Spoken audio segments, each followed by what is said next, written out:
거대한 군함이 출항 준비를 마친 채 조선소에 정박해 있습니다. 미 해군의 4만 톤급 군수 지원함 멀리 실어옵니다. 미 해군 함정인데 우리 조선 업체가 대마로, 즉 유지 보수 정비 용역을 수주한 첫 사례입니다. 최근 우리 조선업계는 미 해군과 유지보수 정비 용역 계약을 맺고 본격적인 정비를 시작했다. 현재 미국은 자국 조선업 붕괴로 인해 해양 패권을 상실하지 않을지 크게 우려하는 상황이다. 역사적으로도 제2차 세계대전 당시 영국과 독일은 대서양의 제해권을 두고 맞붙었는데, 특히 독일군은 당대 유럽 최강의 전함 비스마르크를 출격시켜 영국의 보급로를 차단하고자 한다. 2차 대전 당시 가장 극적인 해전 중 하나로 기록된 비스마르크 추격전에서는 어떤 일들이 벌어졌나? 뉴스멘터리 전쟁과 사람에서 지금 바로 시작합니다.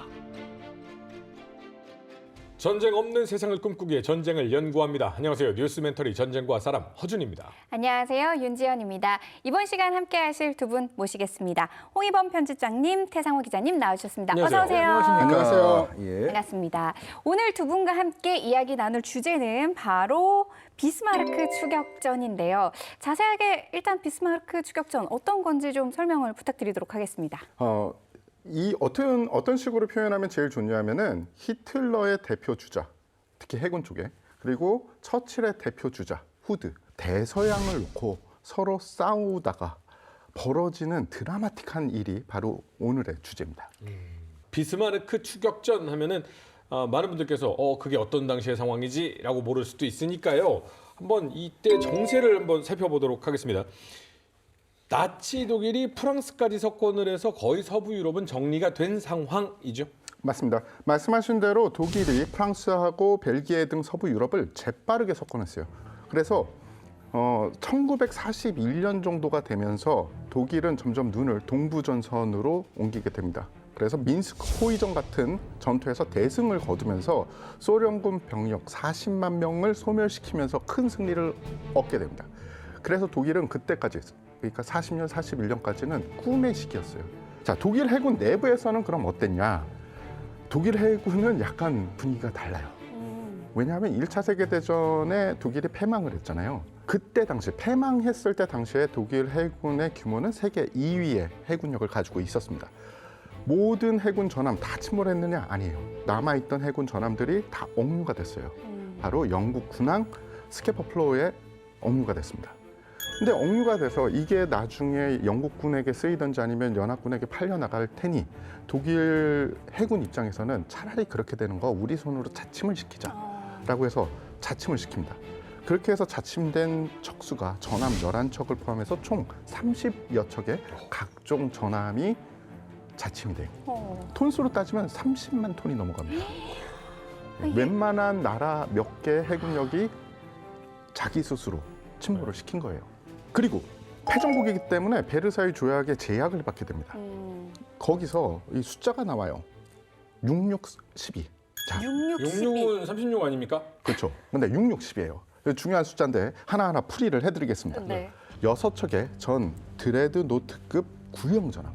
그러니까 1차 세계대전 때까지 현역이라고 할 수 있는데 그 이후에서는 벌써 1차 세계대전 말에는 이 전함은 더 이상 전투에 쓸 수 없다라고 이야기가 됐었어요. 현재 시점엔 슈퍼 드레드노트급이 나와 있는 상태. 그렇죠. 그냥 보조할 수 있다? 요 정도의 전함인데 그냥 그 정도 6척만 가지고, 그리고 구형 경순양함 6척만 가져라.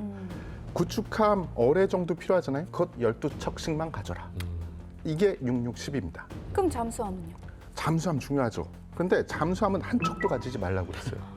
영국이 치를 떨었거든요. 그렇죠.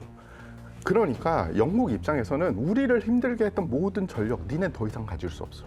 우리는 아직 니네 못 믿겠어. 그러니까 그 중에서도 가장 우리를 괴롭혔던 잠수함, 대형 함정 가지지 마. 숫자 제한하고 잠수함은 못 갖게 한 거예요. 그러면서 세월이 점점 지나가는데 히틀러가 집권을 하고 또 영국하고 사이가 좋아져요. 그러면서 해군 우리 증강을 해도 될까요? 라고 싹 떠봤는데 영국에서 청신호가 옵니다. 뭐 이 정도면 우리가 이제 믿을만 하니까 왜냐하면 1930년대 말까지만 해도 히틀러는 영국하고 전쟁을 벌일 생각이 없었어요. 참고로 영국 왕실도 원래 독일의 그 혈통이고 그렇죠. 실제로 그 2차 대전 당시에 조지 6세 국왕의 형, 이 양반이 아주 친독파예요. 그래가지고 전쟁 나기 전까지 독일하고 굉장히 교류가 깊었고요. 그렇죠. 그 1차 대전 때 뭐 외손자가 있었으니까 그렇죠. 예, 뭐 독일은 같은 혈통이라고 생각하는 경향도 있었겠네요. 그 실제로 독일 왕 귀족 중에 영국에 시집 오고 장가 오고 이런 경우도 많고 그러니까 인척 관계가 굉장히 깊은 편입니다. 그래서 영국에서 청신호를 받고서 자 그럼 우리 해군 증강시켜야지라고 해서 계획을 세웁니다. 바로 그게 조로할 때 지 계획입니다. 전함, 그러니까 슈퍼 드레드노트보다 훨씬 현대화되고 톤수도 큰 전함을 10척, 그리고 순양 전함을 3척, 항공모함 4척, 유포트는 249척을 건조하기로 계획을 했어요. 이대로만 했으면은 독일의 해군 총사령부가 원한 해양 통제까지 가능했을 정도의 숫자입니다. 그러나 지 계획이 논의된 게 1939년. 전쟁이 일어나기 발발하기, 네. 1년 전이에요. 근데 이때 또 히틀러가 재미난 얘기를 해요. 당시 해군 사령관이었던 레더 제독을 만났는데 내가 1940년 말까지는 전쟁을 개전하지 않을 거야. 그러니까 니네 시간 있어. 한 10년 있잖아. 그때까지 다 만들어. 그래서 그걸 믿고서 계획을 차근차근 돌리기 시작을 했어요. 그런데 생각보다 개전이 너무 빨리 온 겁니다. 결국 대전이 2차 세계대전이 끝날 때까지 독일 해군이 만든 그러니까 지 계획에서 현실화된 게 전함 4척, 중순양함 3척뿐이에요. 잠수함은 물론 열심히 만들었고요. 그럼 잠깐 다시 영국으로 좀 눈을 돌려서 영국 입장에서는 이 서유럽 각점을 다 잃어버렸기 때문에 대서양 항로는 무조건 지켜야 되는 거 아닐까요? 그렇죠. 그렇죠. 네. 일단 영국은 대양 국가입니다. 노동력과 재화들이 해외에서 들어와요. 그렇죠. 그런데 서유럽이 석권이 됐잖아요. 그러면 남아있는 공급선은 사실 대서양선이 제일 중요합니다. 그러니 대서양선이 막히면은 영국은 고립이 되는 거죠. 자, 이러한 영국을 어떻게든 막아서야 되는 게 독일이었고 그래서 통상 파괴 작전을 이제 시작을 한 거고 그럼 비스마르크는 도대체 언제 등장을 하는 겁니까? 예, 비스마르크. 네. 1936년부터 건조를 시작한 그런 배입니다. 39년에 진수를 했죠. 그리고 40년 8월에 이제 취역을 합니다. 그러니까 이 추격전 시점에서 정말 반짝반짝한 세 배예요. 완전히 진짜 다른 거를 거의 안 하다시피 한. 이게 정말 굉장히 큰 배입니다. 이게 그러니까 그 기준 배수량만 42,000톤급이고 만재 그러니까 다 실으면 5만 톤이 넘어갑니다. 이게 유럽에서는 당시 최대였어요. 그리고 이거보다 큰 전함이 그 시점에서 아직 일본의 야마토밖에 없는. 네. 그야말로 정말 세계 최대의 전함 중에 하나였고 뭐 화력도 뭐 15cm 포를 8문을 갖고 있고 무엇보다도 속도가 30노트. 굉장히 빠른 배입니다. 그렇기 때문에 이 배에 대해서 영국이 정말 경계를 어마어마하게 할 수밖에 없는 상황이었는데 근데 문제가 있어요. 무슨 문제? 이 배가 1936년부터 건조를 했다는 얘기는 30년대에야 이제 설계를 시작했다는 얘기거든요. 네. 너무 오랫동안 독일이 군함 건조한 못한 공백이 이 배에서 드러납니다. 1차 대전 이후에 배 만드는 기술이 이제 뚝 끊긴. 그렇죠. 아니 물론 완전히 끊어진 건 아니고 어떻게든지 명맥을 유지해 보려고 애를 썼지만 실제로 개발을 못 해본 상황에 그 생기는 공백이 크거든요. 그래가지고 이제 독일이 재무장을 하고 이제 우리도 전함을 다시 만들어야겠다라고 했는데 이거를 갖고 있는 경험이 1차 세계대전에서 끊겨버린 거예요. 네. 물론 뭐 얘네들도 외국에서 어떻게 돌아가는지 이런 거 연구는 하지만 경험이 없다는 게 무서운 거거든요. 그래서 문제가 생기기 시작합니다. 첫 번째, 배의 장갑 구조. 이 배의 이 장갑이 단순히 두껍게만 돌려놓는다는 게 어느 부분에 어떻게 장갑을 하냐 이런 배치가 굉장히 중요하거든요. 그렇겠죠. 그래서 탱크 같은 경우도 모든 방향을 두껍게 두르면은 너무 무거워지니까 그렇죠. 어떤 데는 약하게 하고 어떤 데 두껍게 하고 뭐 이런 식으로 노하우가 생기잖아요. 이 전함의 장갑도 그게 있는데 비스마르크 간단하게 얘기해서 1차 대전 개념에서 조금 벗어나는 수준밖에 안 돼요. 어허. 그런데 이미 영국, 미국, 일본 이런 쉽게 얘기해서 배를 계속 건조해 본 나라들은 적재적소에 더 장갑을 더 두껍게 하고 필요 없는 데 장갑 빼고 이런 노하우가 더 발달해 있었거든요. 예를 들어 어떤 문제가 있냐면은 비스마르크는 갑판의 장갑이 얇아요. 근데 문제는 1차 대전을 겪고 나서 그 뒤에도 함정 건조를 해본 나라들은 갑판 쪽에 의외로 또 장갑을 또 재투자를 합니다. 네. 비스마르크는 그런 게 적다 보니까 1차 대전형 장갑을 가진 2차 대전 함선, 약간 좀 과장해서 말하자면 네. 약간 그런 게 있습니다. 그리고 또 그 외에도 문제가 몇 가지가 있는 게 그러니까 포들은 자체는 성능이 좋아요. 근데 문제는 그 포를 통제하는 사통 장치가 1차 세계대전의 노하우에서 아직 완전히 못 벗어난. 물론 얘도 바보는 아니니까 레이더와 연동되는 뭐 이런 기능 같은 것도 넣었지만 딴 나라랑 같이 연구가 지속되면서 쌓인 게 아니라 갑자기 붙이려다 보니까 뭐 신뢰성이라든지 정확도 이런 거 문제가 있었다는 얘기가 있죠. 이게 예를 들자면은 부포이 15cm와 10.5cm 같은 경우는 포탑의 구동 장치가 뭐 포신의 가동 속도가 약간 느리다든가 네. 뭐 회전 속도가 좀 안 좋다든가 신뢰성이 떨어진다든가 심지어 10.5cm 부포 같은 경우는 장갑이 위쪽에 없어가지고 바닷물 뒤집어 쓰고 고장 나고 이런 경우가 비일비재했고요. 특히 문제가 되는 게 대공무장인데 우선 대공사통 체계가 미국과 영국은 이미 레이더와 연동을 해가지고 중앙에서 이 사격 대원을 부르면 포들이 다 그거 따라서 움직이는 이런 어떤 시스템을 했는데 비스마르크는 그게 약했어요. 실제로 어떤 중거리에서 제일 위력을 받는 37mm 기관포 같은 건 16문밖에 없고 그거를 보강을 하려고 사거리가 짧은 20mm 기관포를 몇십 문을 뿌렸지만 결국은 그래봤자 사거리는 짧은 거고. 사거리가 짧다는 건 그만큼 비행기가 접근을 해서 이미 공격받을 위치에 노출이 된다. 뭐 이런 그렇죠. 얘기죠. 그리고 37mm도 그렇고 20mm도 그렇고 사통 장치와의 연동이 약하고 뭐 이런 식으로 문제가 많았어요. 근데 지금 얘기를 들어보면 1차 대전에 머물렀다라는 게 좀 느껴지는 게 1차 대전에 독일의 해군이 강점으로 가지고 있던 요소들이에요. 그렇죠. 어떻게 보면 새거 아닌 새거 장단점을 같은 가지고 새거 있는. 같은 그렇죠. 너 같은 게 됐네요. 실제로 보면은 그 5만 톤, 만재 5만 톤이라고 하지만 영국 같은 시기에 건조된 영국의 뭐 킹조지 5세급 전함은 그거보다 한 10,000톤 가까이 쪘거든요. 근데 방어력은 50%예요.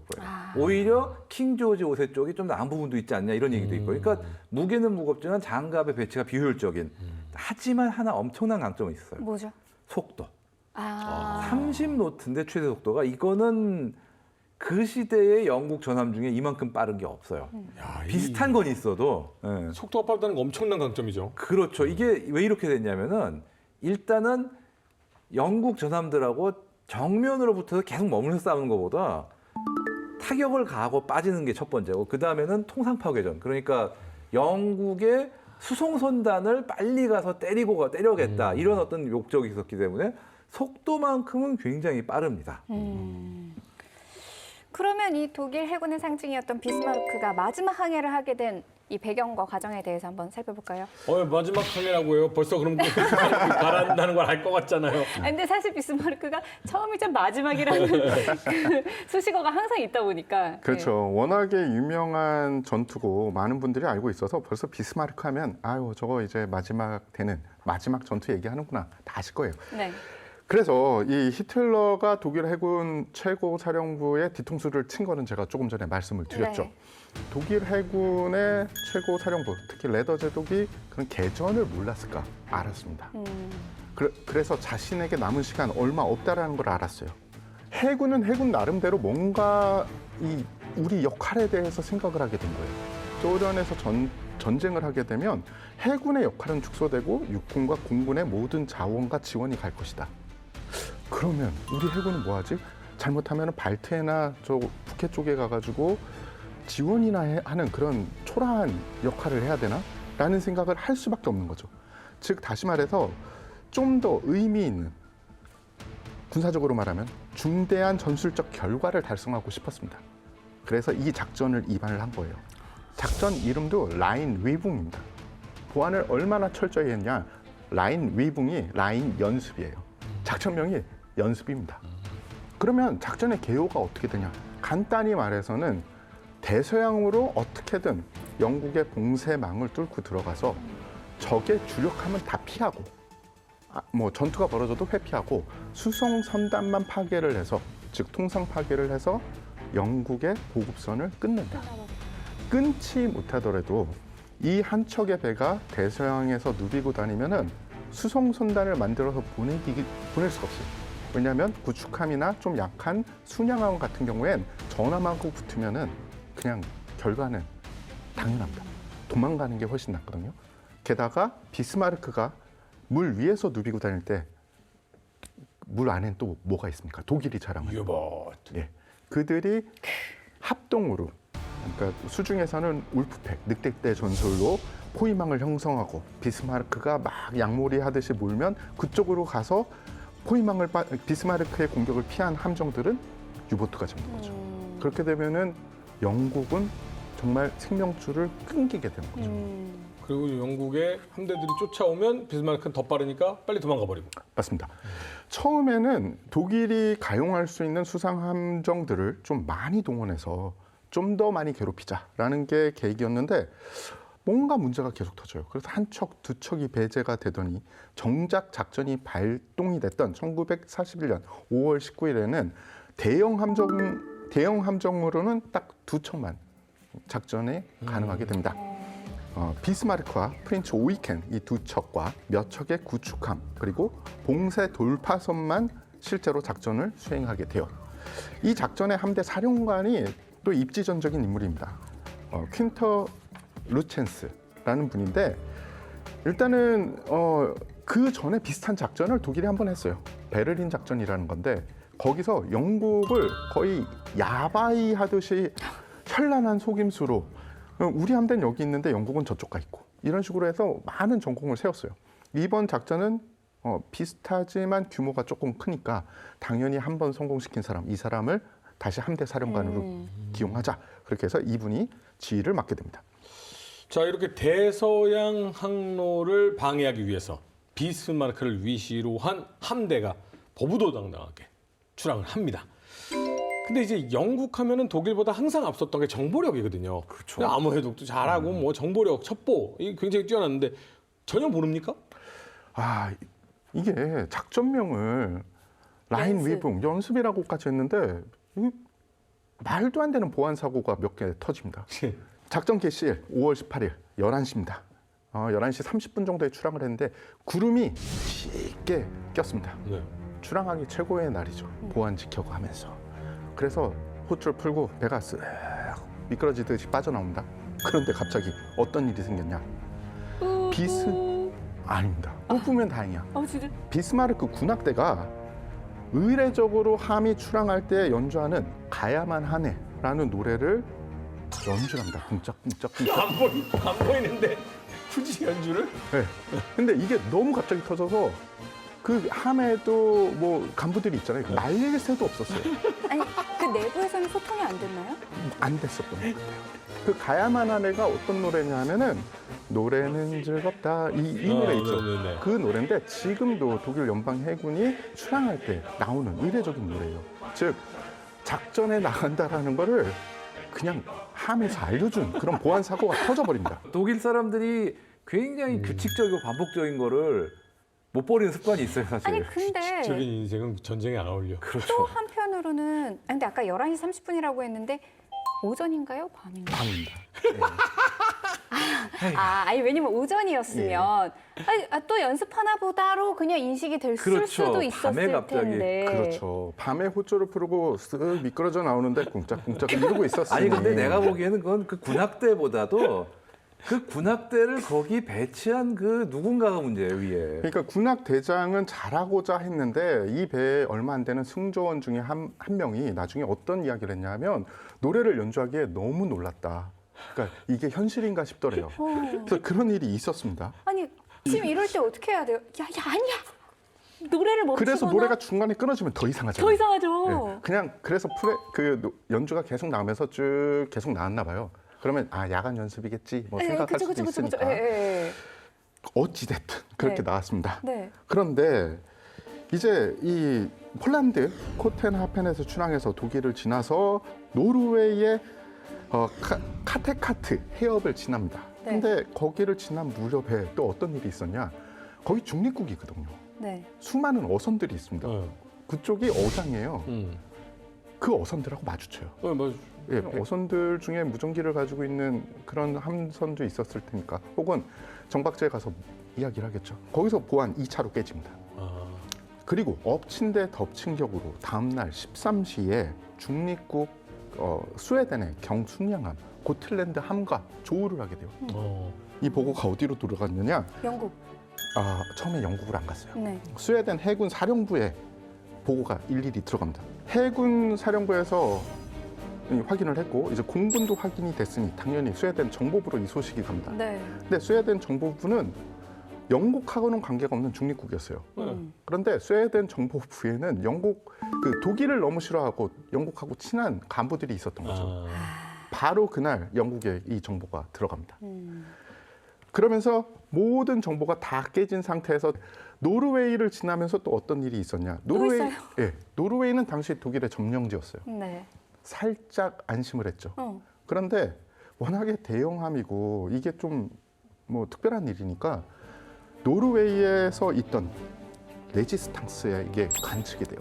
그래서 노르웨이에서는 또 노르웨이대로 영국에 보고를 합니다. 무전으로. 그러니까 출발할 때부터 노르웨이 지날 때까지 보안이 싹 다 깨지게 그냥 이럴 거면 그냥 방송을 하죠. 차라리 다 알리면 저거 작전인가 보다. 그러니까요. 저거 속이는 거다. 이렇게 할 텐데. 근데 갑자기 궁금한 게요. 그럼 이거를 비밀리에 갈 수 있는 방법이 있긴 한가요? 그러니까 시와 때를 잘 선택해서 가면 되는데 제 생각에는 이렇게 대형의 함과 대형의 함정이 그 좁은 만을 다 지나오는데 보안을 완벽하게 지킨다는 건 힘들었지만 애초에. 최소한 군악대가 군악은 그쵸. 연주하지 말았어야죠.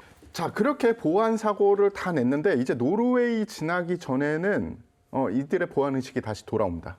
그래서 노르웨이에서는 낮에는 만 안에 이 정박을 했다가 밤에 이동하는 걸로 바뀌죠. 이봐요, 소문 다 났어요. 어쩔 수 없습니다. 예.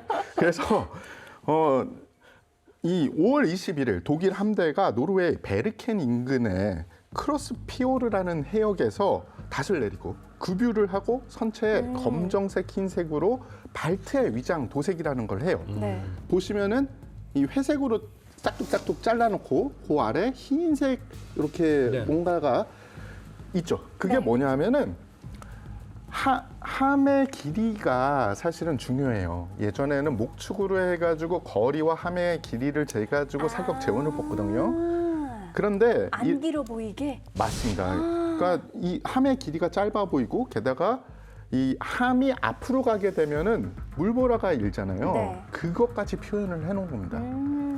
그래서 적을 혼동시키는 이런 발트의 위장을 해놓은 거고 그것을 그때 잠시 만에 묵으면서 낮 동안 그걸 칠하고 그리고 급유를 하게 된 거죠.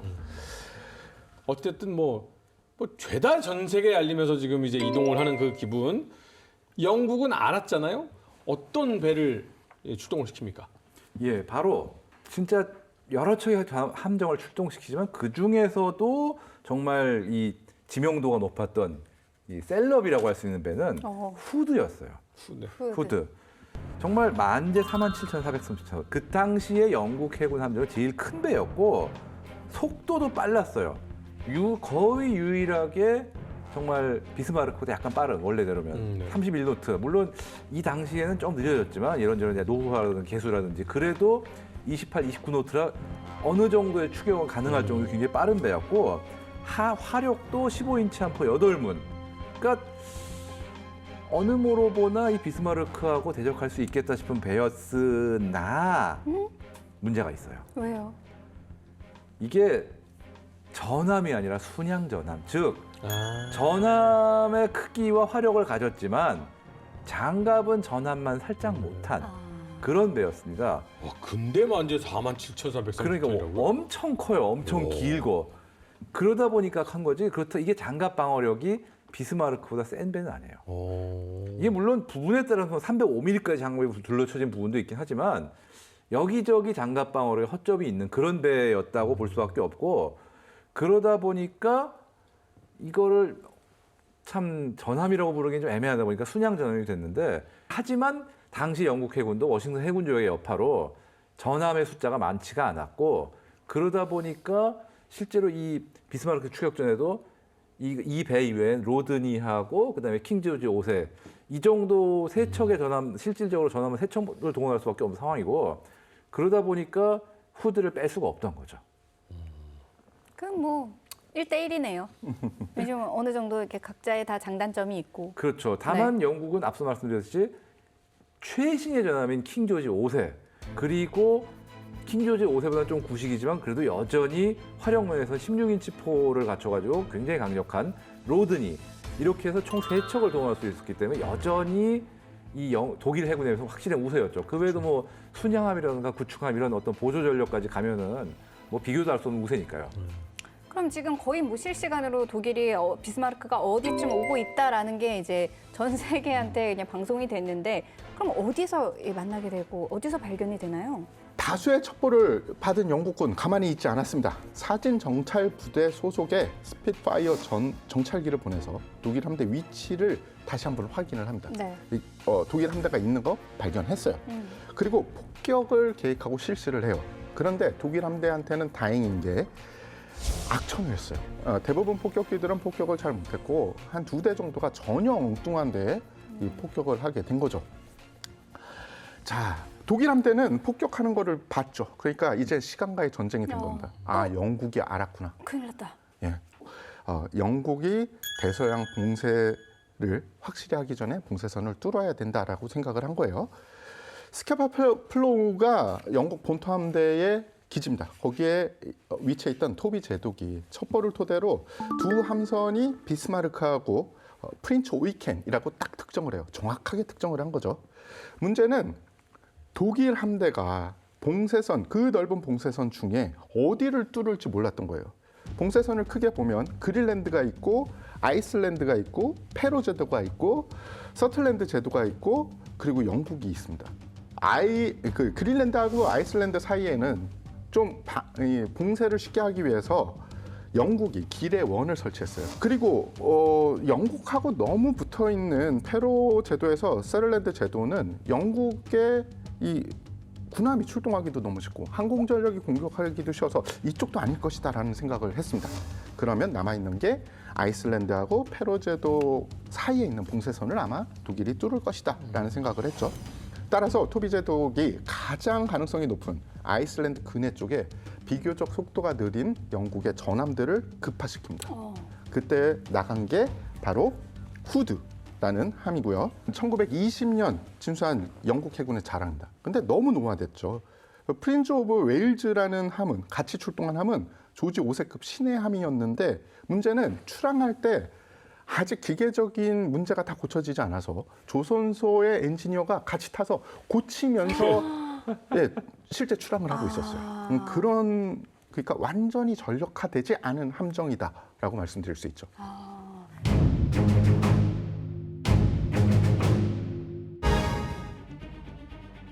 1919년 1차 대전에서 패망한 독일 해군은 남은 전투함들을 자침시키게 되고 이후에는 베르사유 조약의 제약을 받게 된다.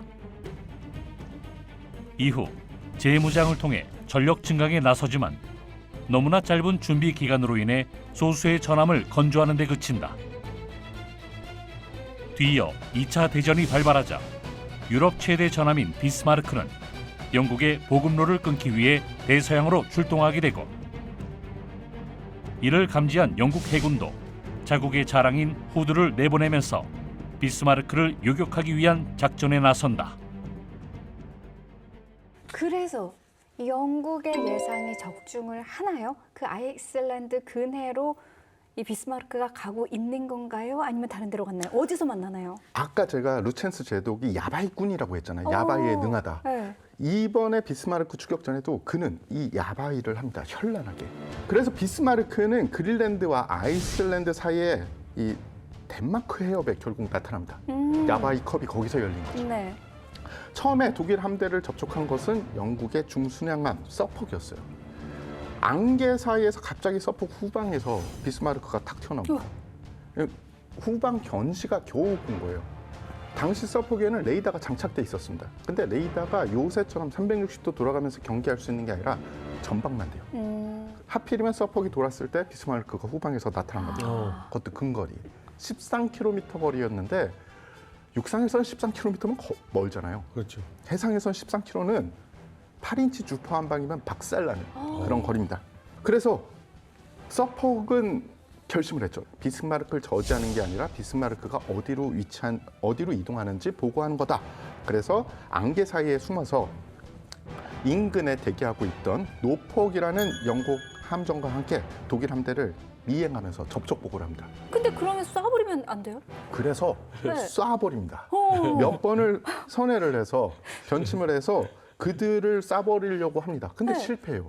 이들이 일단은 작고 그리고 어차피 전투할 의지가 없이 미행하면서 보고만 하려고 했기 때문에 쉽게 공격에 걸려들지 않았어요. 그리고 원래 순양함이라는 배들이 빨라요, 상대적으로. 그러다 보니까 전함 입장에서는 그렇죠. 아무리 비스마르크가 빨라도 순양함도 같이 빠르니까 쉽게 거리를 좁혀가지고 잡기가 약간 쉽진 않은 거죠. 요즘 모기 같은 거구나. 그렇죠. 그렇죠. 아, 알겠는데 있는데 분명히 그죠. 예, 딱 그 느낌. 잡아도 예. 잡히지가 않아. 그리고 서폭과 노폭의 가장 큰 이 비밀 병기가 있었습니다. 연막. 연막을 뿌리고 변침을 해버리면 네. 그때 당시에 사통 장치는 요새처럼 컴퓨터로 바로 착 이 뽑아내는 게 아니라 아날로그 컴퓨터식이라고 보시면 됩니다. 그래서 계산하는데 한참 걸려서 이제 쏴 그러면은 10몇 킬로를 날아가려면 채공하는 비행하는 시간이 그렇죠. 몇십 초예요. 그동안 안개 뿌리고 도망가면 끝나는 겁니다. 그래서 굉장히 힘든 거예요. 자, 서폭하고 노폭이 계속 비행하면서 이들이 어디로 가는지 다 보고를 하니까 이제 토비, 그러니까 영국 본토 함대의 사령관인 토비 제독은 그러면 후드와 프린스 오브 웨일스를 어느 쪽에 배치하면 되겠다라는 생각을 하게 돼요. 그리고 이 두 함의 함대 사령관은 홀랜드 제독이에요. 홀랜드 제독은 후드에 탑승해 있었습니다. 그는 포술 전문가입니다. 그가 생각한 건 뭐냐면은 정자 전법이라는 게 해군에 있어요. 즉 적의 함은 그냥 앞에 전방 주포 두문. 그러니까 아까도 말씀드렸듯이 함수 한미지만 그냥 함수라고 얘기하겠습니다. 전방 주포 두문만 쓸 수 있게 하고 그리고 우리는 옆으로 서야지. 예, 옆으로 서서 점포 사격이 가능할 수 있게 이것을 홀랜드가 원했고요. 그리고 포와 포탄의 성능은 독일이 더 우수했어요. 그리고 장거리 사격이 가능했습니다. 그런데 홀랜드 생각에 후드와 프린스 오브 웨일스의 가장 큰 문제는 장갑 갑판의 두께가 얇다. 즉 곡사로 맞는 것보단 그래도 직사로 맞는 게 더 유리하다라고 생각을 한 겁니다.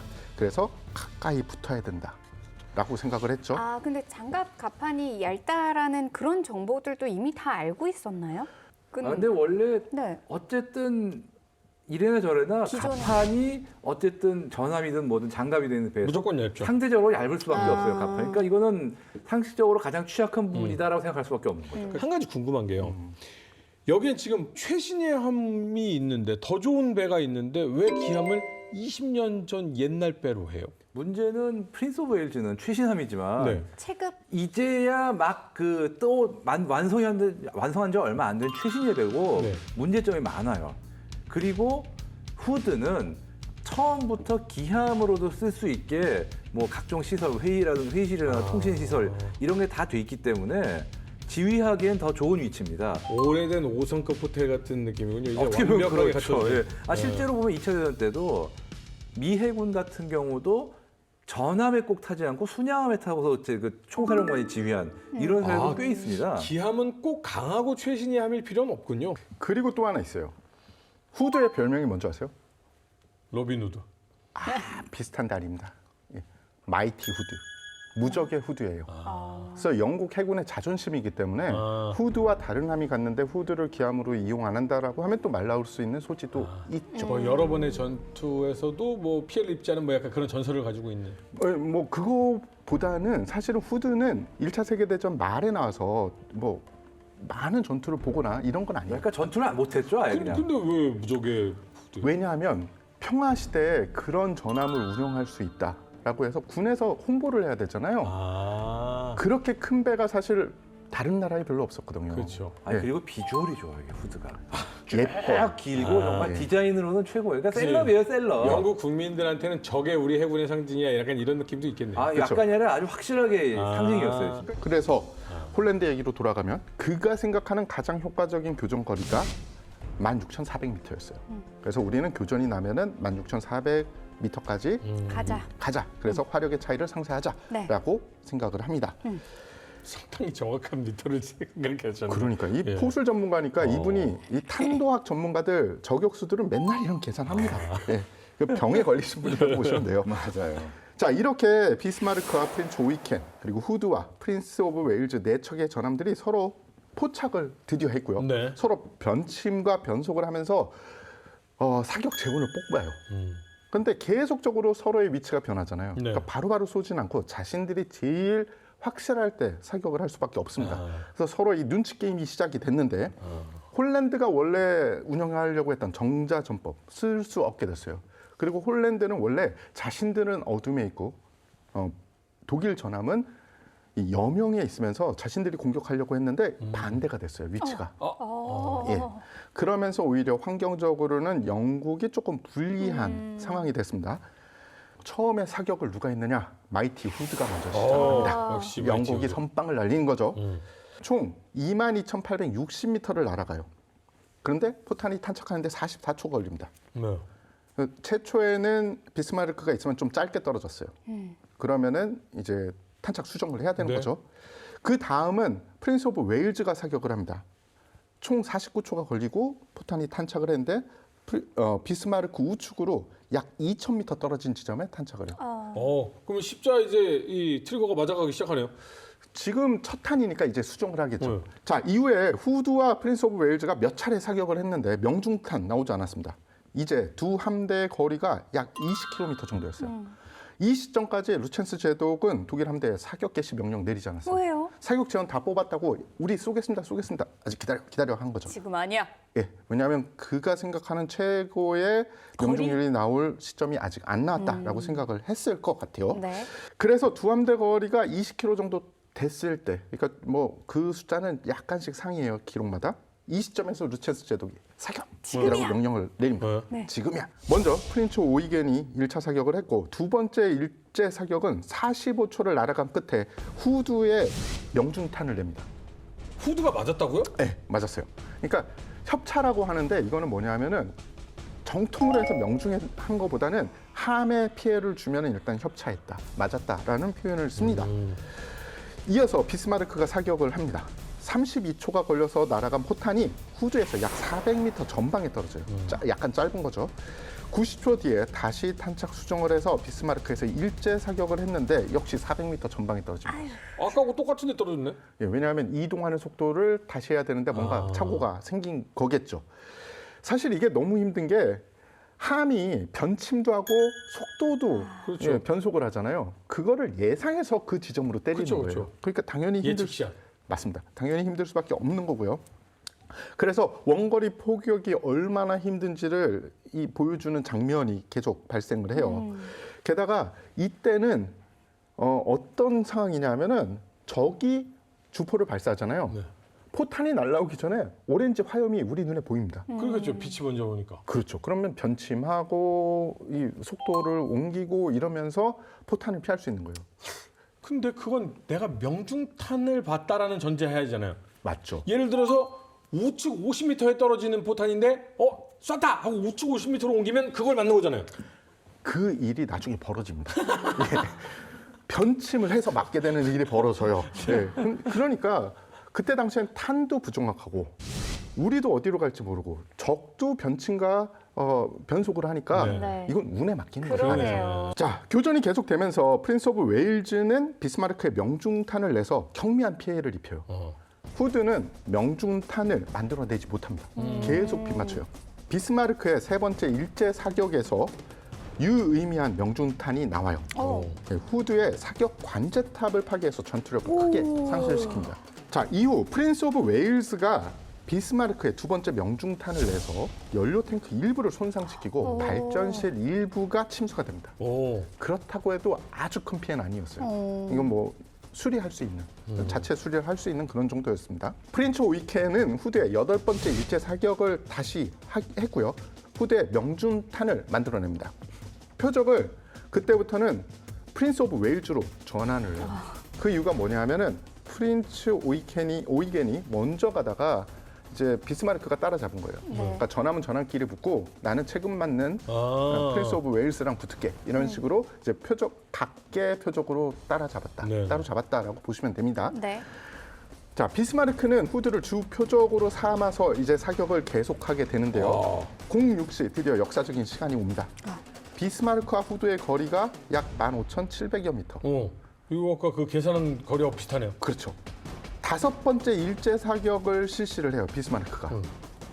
23초를 비행한 탄들이 마침 변침하던 후드에 명중을 합니다. 아까 우리가 얘기했던 게 바로 여기서 벌어져요. 다음 이야기. 후드의 폭심으로 자존심을 구긴 영국 해군은 복수를 위해 대서양의 모든 전력을 끌어모은다. 영국의 정찰기들에 쫓기고 있던 비스마르크는 연료 유출로 인해 항로가 드러나게 되고 기회를 잡은 소드피시 편대의 어뢰 공격에 비스마르크는 조타기가 파손되며 기동 불능 상태가 된다. 이 소식에 영국 함대는 즉시 포위망을 좁히고 주력 함들을 함포 사정권에 배치한다.